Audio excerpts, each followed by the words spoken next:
नमस्कार, आप देख रहे हैं स्पेशल रिपोर्ट न्यूज रूम से। आपके साथ मैं हूं अंजना ओम कश्यप। आज लिए चलते हैं आपको सीधे उज्जैन, क्योंकि यहां पर महाकाल लोक के कॉरिडोर का लोकार्पण करने के बाद प्रधानमंत्री नरेंद्र मोदी मंच पर मौजूद हैं और इस वक्त मुख्यमंत्री शिवराज सिंह चौहान बोल रहे हैं। सुनिए। नींव पड़ी थी, कई लोगों से विचार विमर्श करने के बाद उसका स्वरूप क्या हो ये तय हुआ और 2018 में मध्य प्रदेश की कैबिनेट ने इसको स्वीकृत किया, टेंडर जारी किए। बीच में 19-20 में थोड़ी सी रुकावट आई थी, लेकिन 20 के बाद फिर तेजी से काम प्रारंभ हुआ और आज श्री महाकाल लोक का लोकार्पण माननीय प्रधानमंत्री जी ने किया है। हम सब गदगद है, महाकाल महाराज की कृपा हम सब पर बरसे। सबका कल्याण करने वाले शिव, सबको स्नेह देने वाले शिव, थोड़ी सी पूजा में ही प्रसन्न हो जाने वाले शिव, बील पत्ती चढ़ाओ प्रसन्न, भस्म रमाते, दुनिया जिसको ठुकराती उसको अपनाते, नाग भी गले में रहता। और जब समुद्र मंथन से जहर निकला और सृष्टि के विनाश का खतरा पैदा हुआ, तब कौन उस जहर को पिए? तब ये भोले शंकर औगरदानी फक्कड़ बाबा थे, जिन्होंने हलाहल को पी के कंठ में धारण कर लिया। कंठ नीला हो गया, इसलिए नीलकंठ कहलाए भगवान शिव। वो भगवान शिव हम सब पर कृपा की वर्षा करें। और प्रधानमंत्री जी के नेतृत्व में जिस भारत का निर्माण हो रहा है, आज मैं इस डाइस पे खड़े होके ये कहने का साहस कर रहा हूं कि भौतिकता की अग्नि में दग्ध विश्व मानवता को शाश्वत शांति के पथ का दिग्दर्शन माननीय नरेंद्र मोदी जी के नेतृत्व में भारत कराएगा, भारत कराएगा, भारत कराएगा, ये होगा। वैसे भारत के निर्माण के लिए हम वैसा मध्य प्रदेश बनाने के लिए अपनी संपूर्ण क्षमता झोंक कर काम करें। मेरा यही निवेदन है। एक बार फिर महाकाल महाराज की कृपा सब पर बरसे। आइए, मोदी जी के नेतृत्व में जो भारत का निर्माण हो रहा है, उसमें हम भी अपना सर्वश्रेष्ठ देने की कोशिश करने का संकल्प लें। एक बार दोनों हाथ ऊपर उठाएं, दोनों मुट्ठी बांधें और भारत माता की जय बोल के संकल्प लें। बोलिए भारत माता की, महाकाल महाराज की, क्षिप्रा मैया की, धर्म की, अधर्म का, प्राणियों में और विश्व का हर हर महादेव। और इसके साथ यह पूरा प्रदेश प्रतीक्षा कर रहा है माननीय मोदी जी के अमृत वचनों की। इसलिए और कोई औपचारिकता ना करते हुए आपकी तालियों की गड़गड़ाहट माननीय मोदी जी को आमंत्रित करें। बजाइए ताली और बुलाइए माननीय प्रधानमंत्री जी को।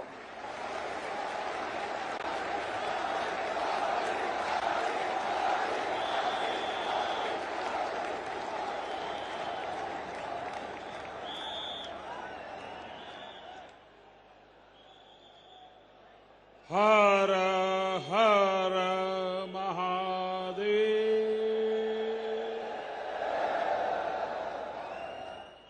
जय श्री महाकाल,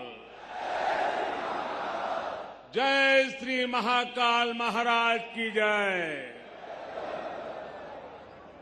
महाकाल महादेव, महाकाल महाप्रभु, महाकाल महारुद्र, महाकाल नमोस्तुते। उज्जैन की पवित्र पुण्य भूमि पर इस अविस्मरणीय कार्यक्रम में उपस्थित देश भर से आए सभी चरण वंद्य संतगण,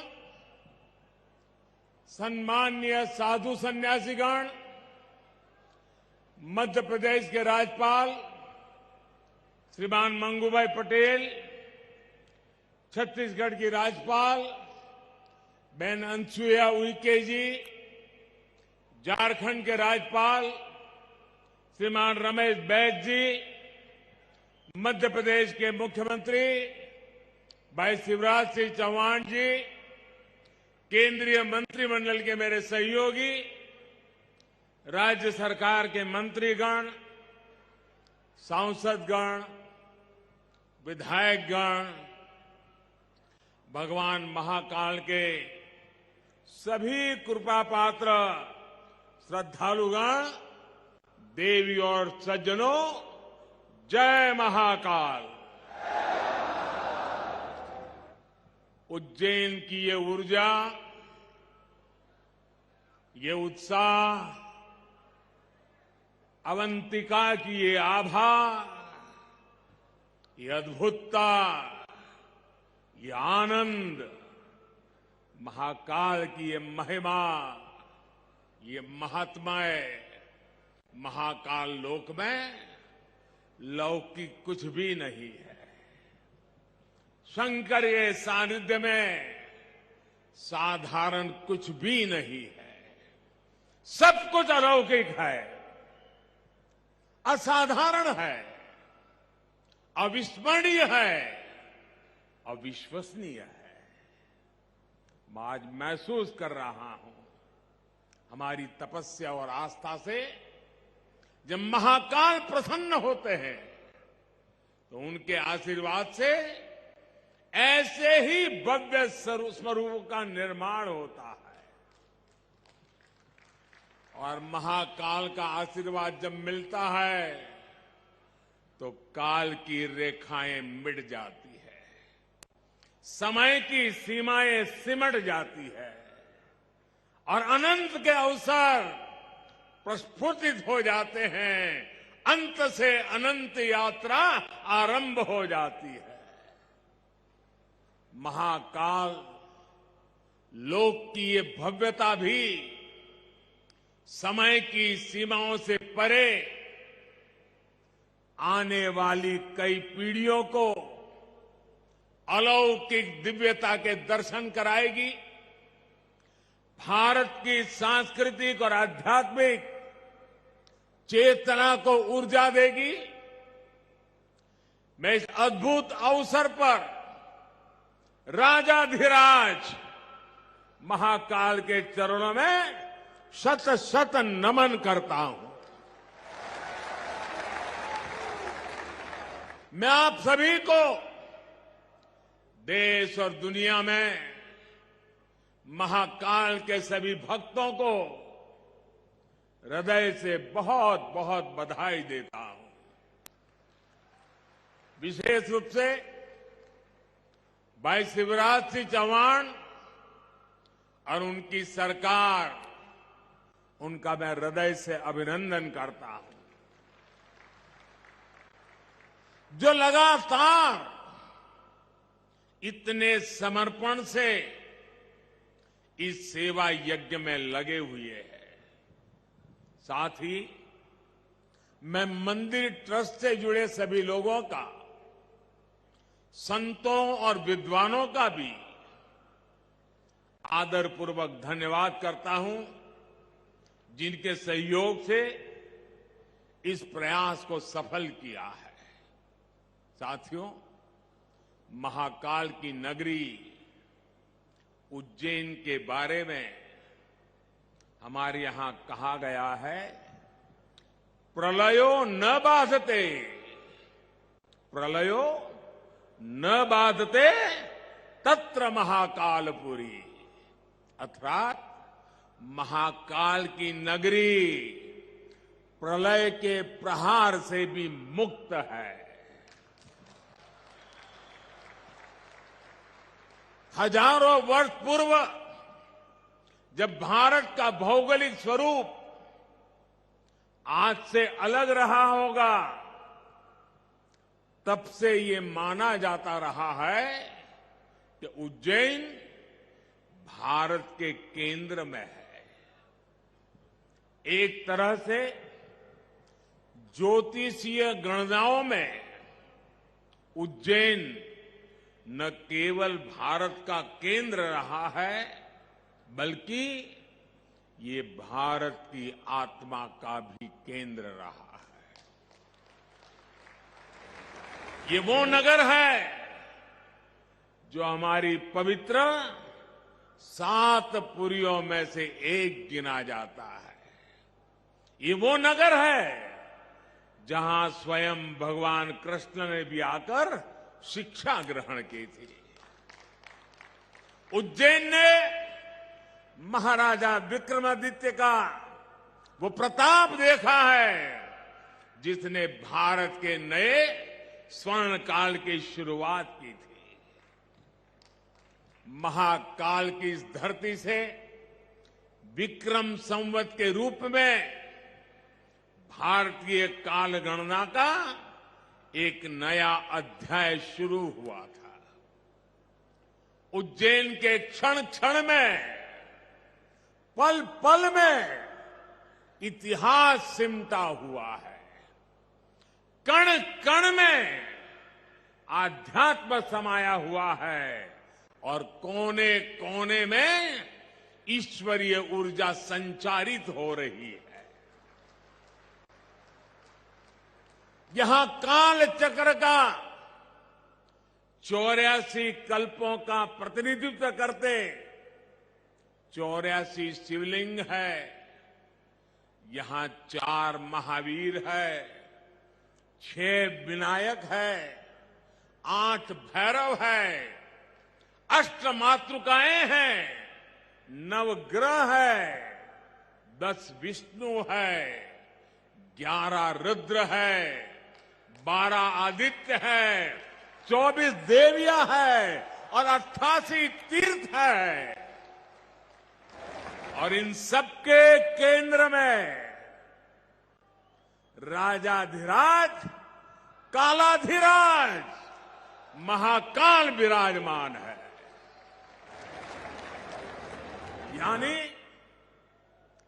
एक तरह से हमारे पूरे ब्रह्मांड की ऊर्जा को हमारे ऋषियों ने प्रतीक स्वरूप में उज्जैन में स्थापित किया हुआ है। इसलिए उज्जैन ने हजारों वर्षों तक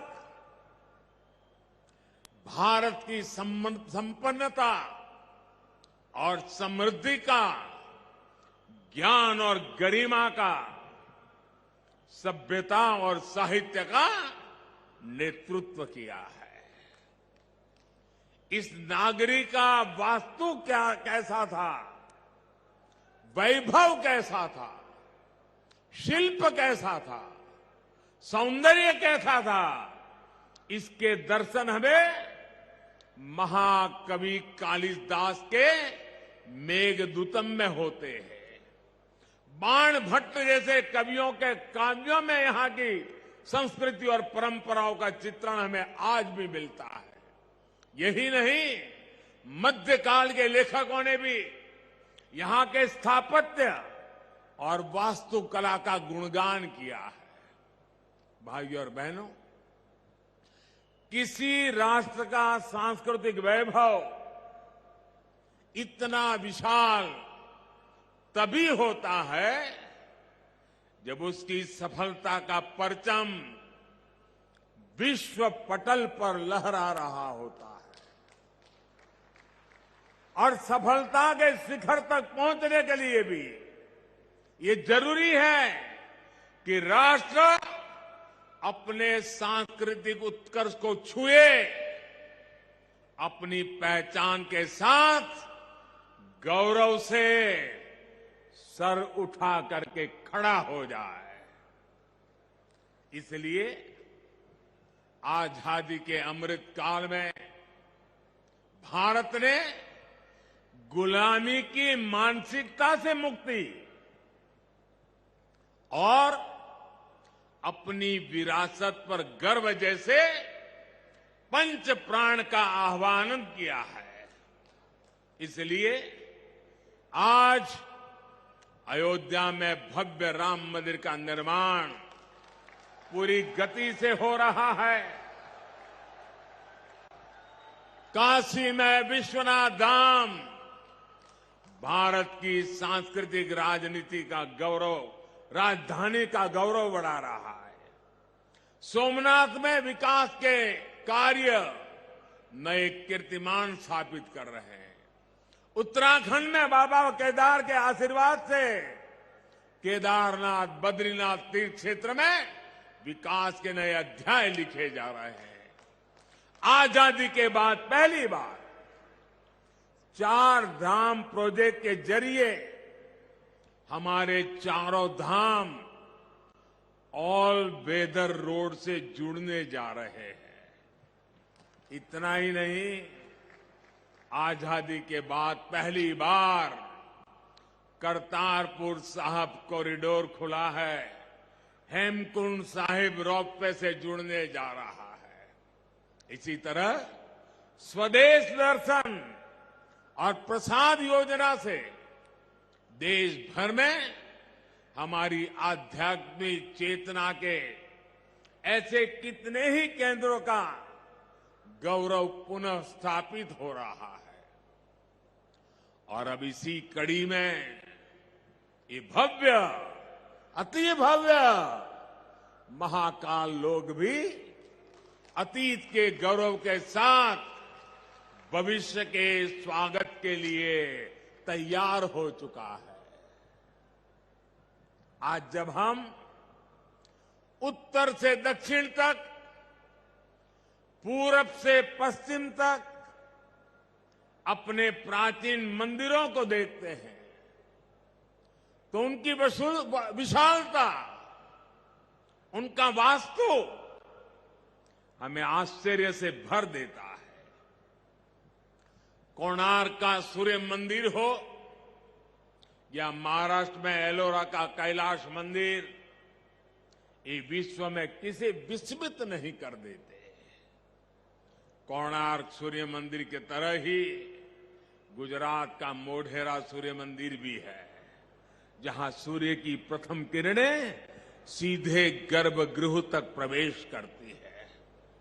इसी तरह तमिलनाडु के तंजौर में राजा राजचोल द्वारा बनाया गया ब्रह्मदेवेश्वर मंदिर है। कांचीपुरम में वरदराजा पेरुमल मंदिर है। रामेश्वरम में रामनाथ स्वामी मंदिर है। बेलूर का चन्नकेशवा मंदिर है।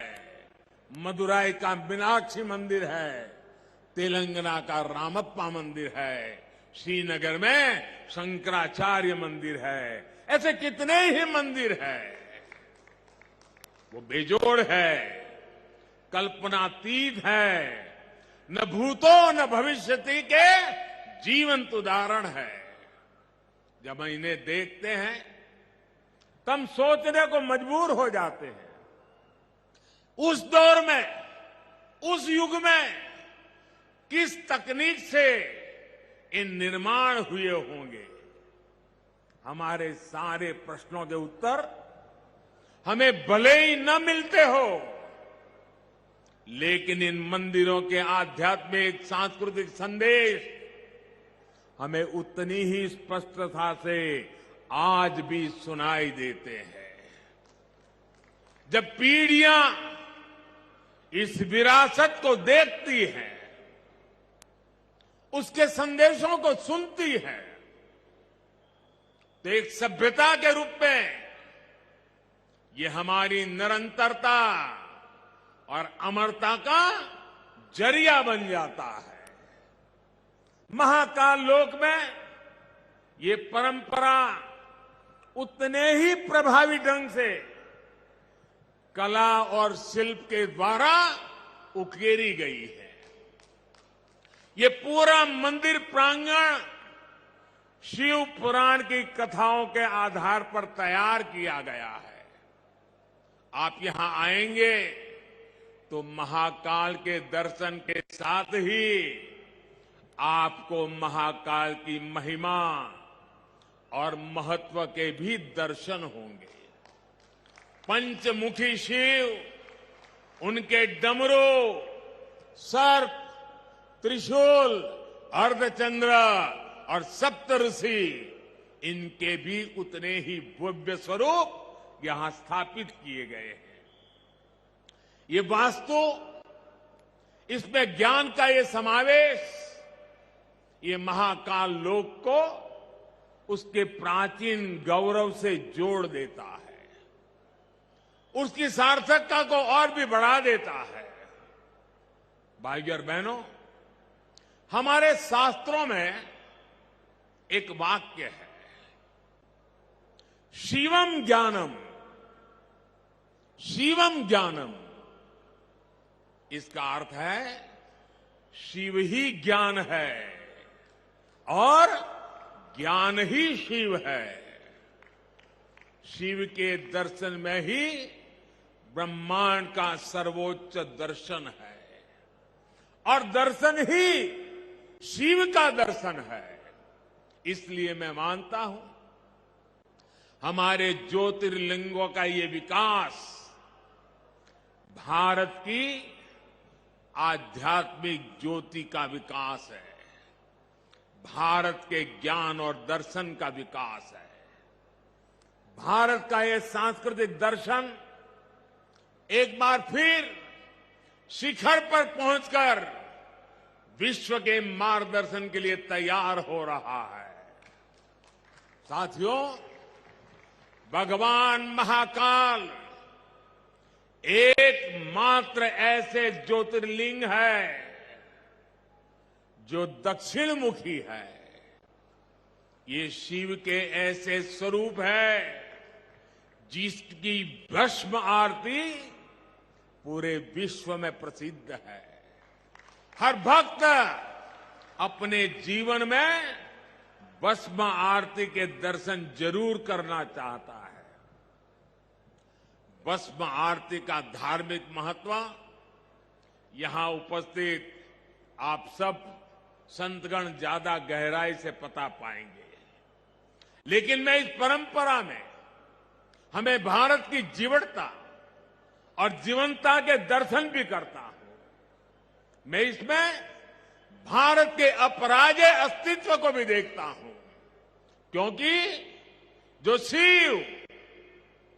शिव सोयम भूति विभूषण, सोयम भूति विभूषण अर्थात भस्म को धारण करने वाले हैं, वो सर्वाधिपः सर्वदा भी है, अर्थात वो अनस्व और अविनाशी भी है। इसलिए जहां महाकाल है वहां कालखंडों की सीमाएं नहीं है। महाकाल की शरण में विश्व में भी स्पंदन होता है।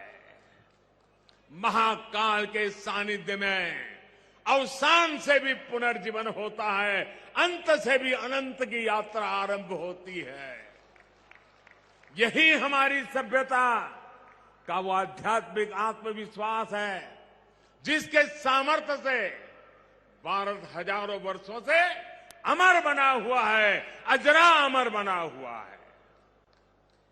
अब तक हमारी आस्था के केंद्र जागृत है, भारत की चेतना जागृत है, भारत की आत्मा जागृत है। अतीत में हमने देखा है प्रयास हुए, परिस्थितियां पलटी, सत्ताएं बदली, भारत का शोषण भी हुआ, आजादी भी गई।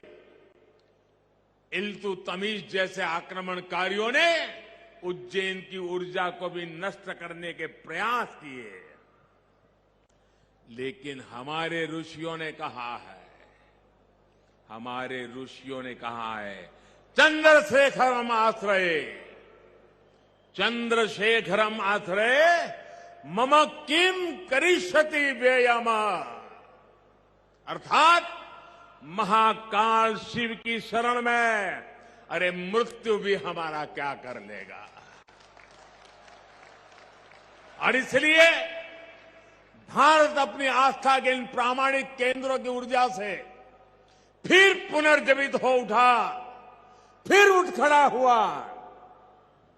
हमने फिर अपने अमरत्व की वैसी ही विश्वव्यापी घोषणा कर दी।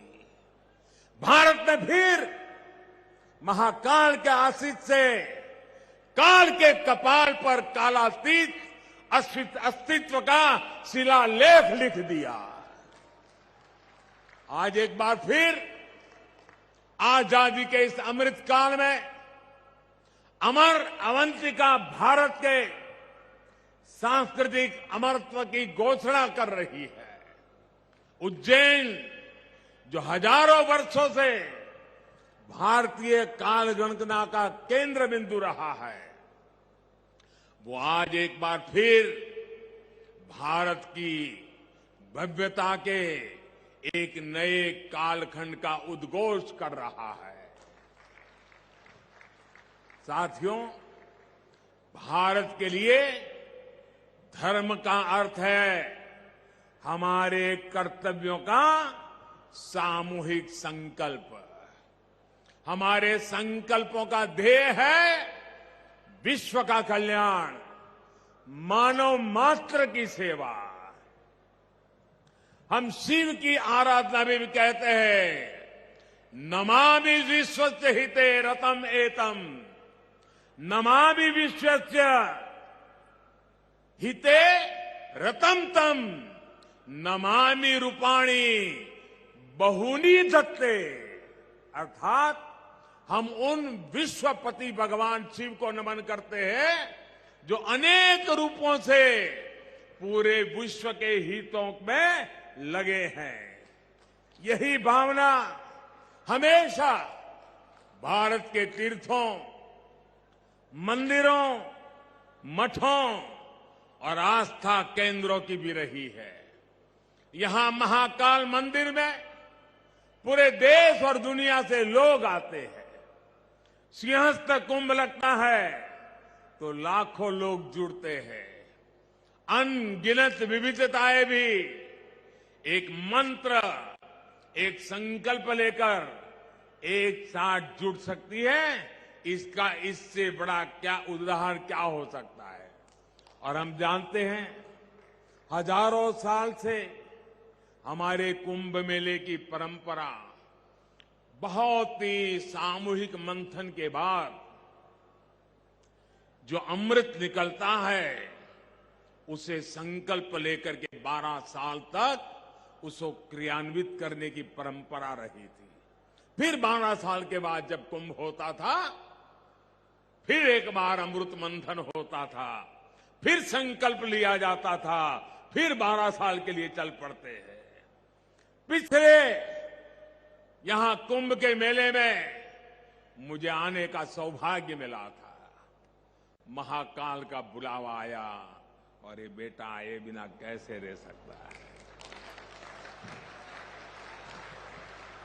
और उस समय कुंभ की हजारों साल की पुरानी परंपरा, उस समय जो मन मस्तिष्क में मंथन चल रहा था, जो विचार प्रवाह बह रहा था, मां क्षिप्रा के तट पे अनेक विचारों से मैं घिरा हुआ था और उसी में से मन कर गया। कुछ शब्द चल पड़े, पता नहीं कहां से आए, कैसे आए, और जो भाव पैदा हुआ था वो संकल्प बन गया। आज वो सृष्टि के रूप में नजर आ रहा है। भव्यता अपरंपार। और आप देख रहे थे महाकाल का दरबार, प्रधानमंत्री नरेंद्र मोदी वहां पर संबोधित कर रहे थे तमाम लोग जो मौजूद हैं और इसी के जरिए एक संदेश दे रहे हैं महाकाल का महत्व। और इसी के साथ अयोध्या का भी उन्होंने जिक्र किया। संतों विद्वानों को धन्यवाद करता हूं। शिवराज सिंह चौहान की भी आज उन्होंने मंच से तारीफ की नाम लेकर। वहीं महाकाल की नगरी प्रलय के प्रहार से मुक्त है।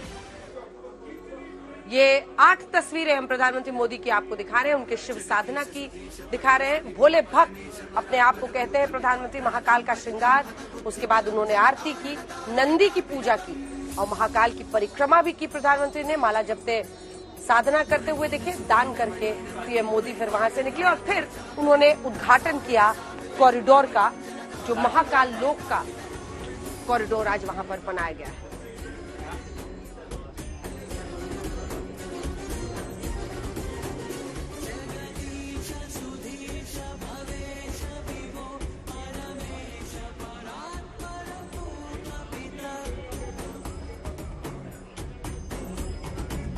ये 2 तस्वीरें हम आपको दिखा रहे हैं। एक तरफ महाकाल का दरबार जहां पर पूजा की प्रधानमंत्री ने।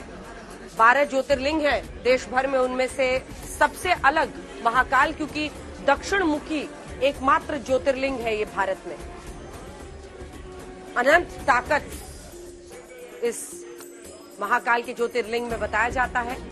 और बाकी जितने 11 ज्योतिर्लिंग हैं वो सभी अलग है, लेकिन दक्षिण मुखी एकमात्र ज्योतिर्लिंग यहाँ महाकाल में है। उसके बाद महाकाल लोक का लोकार्पण किया प्रधानमंत्री नरेंद्र मोदी ने, जो कॉरिडोर बनाया गया है।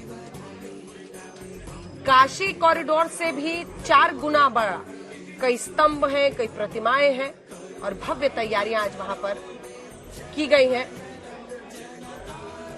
अपरंपार नजारा उज्जैन का।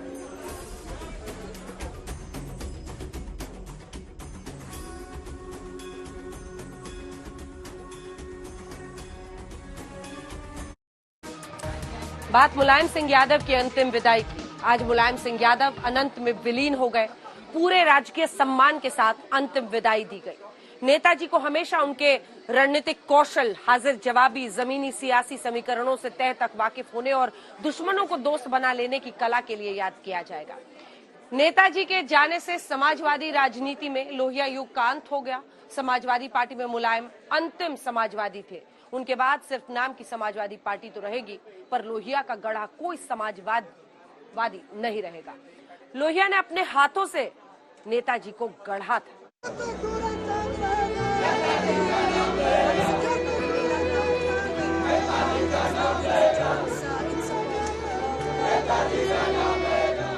यहाँ आंसू है, यहाँ मातम है,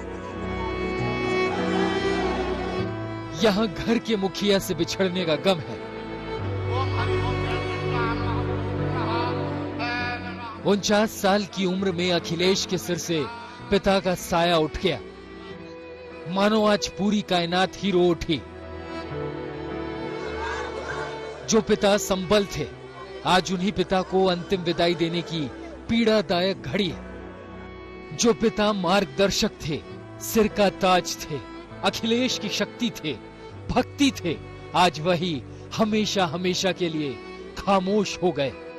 चेहरे पर लिखा दर्द पढ़कर किसी की भी आंखों से आंसुओं की गंगा फूट पड़े।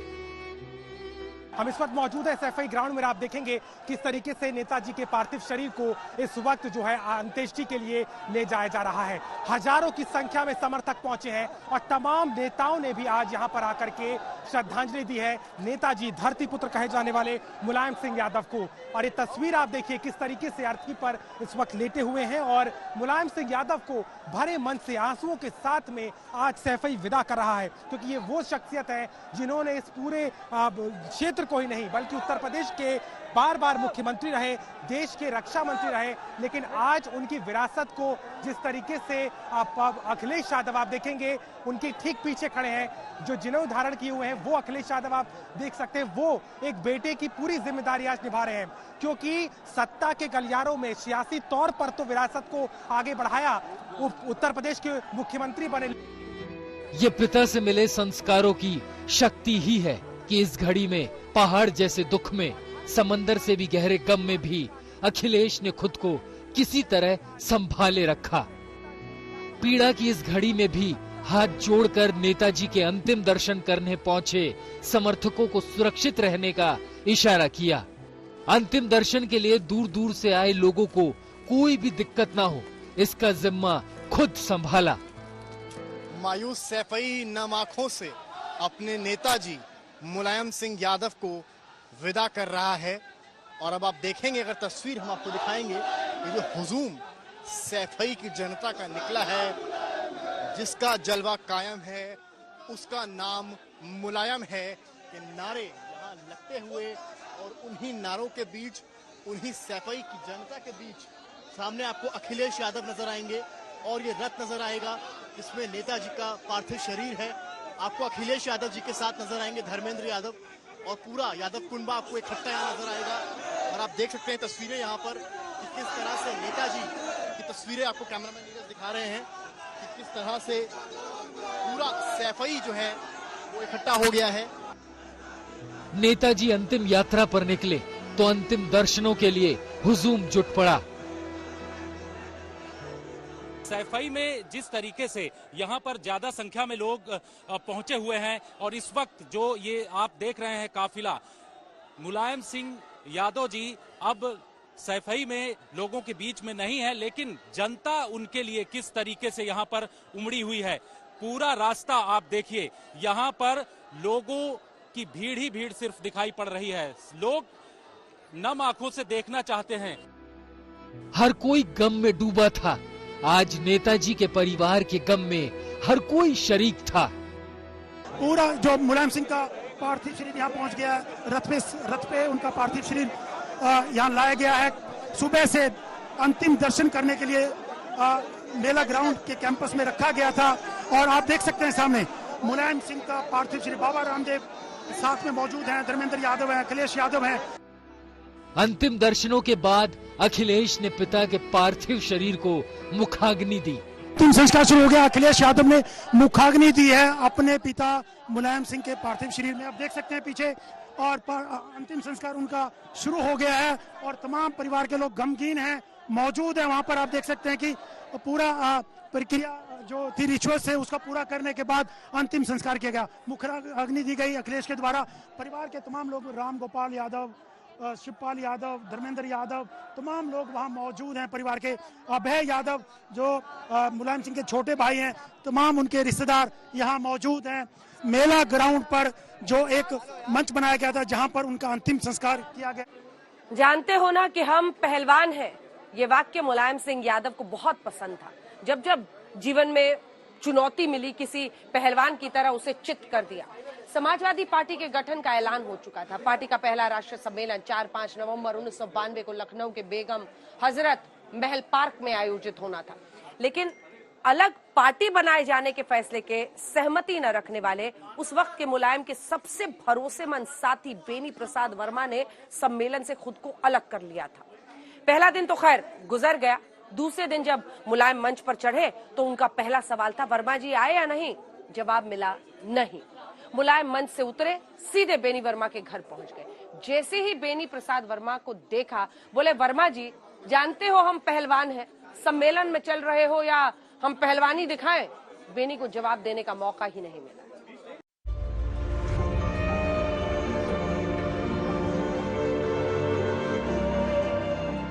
क्या पक्ष, क्या विपक्ष, क्या अपने, क्या पराये, सारी लक्ष्मण रेखा मिट गई जब धरती पुत्र अपने अंतिम सफर पर निकले।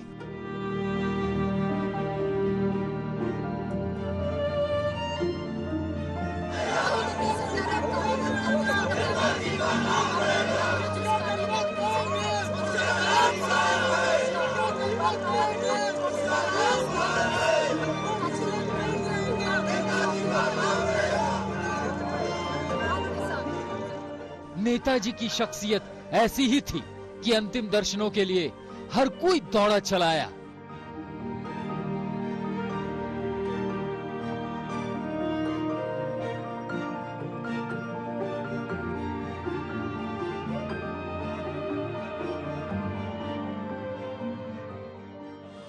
देखो, इतना बड़ा जन सैलाब देश के कुछ ही महामानवों के पीछे खड़ा हुआ था, जो आज यहाँ पर एक व्यापक समाज की श्रद्धा जो अभिव्यक्त हो रही है, वो यह साबित करती है कि वो जननायक थे।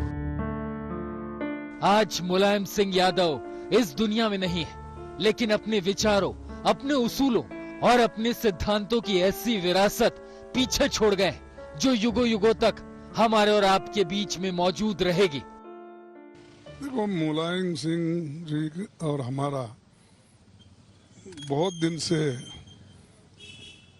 पॉलिटिकली हम एक विचारधारा के हो काम करते हुए आए और वो हमेशा गरीबों के साथ देते और कोई भी गरीबों का प्रोग्राम होता तो हमको साथ देते थे, काम करते थे। उदाहरण के तौर पर एक ही बोलता हूँ, आर्टिकल 371 जे का एक मेरे एरिया के लिए एक समस्या थी, तब उन्होंने कहा कि अगर वोट कम गिरे तो मेरे पार्टी के दिलाता हूँ।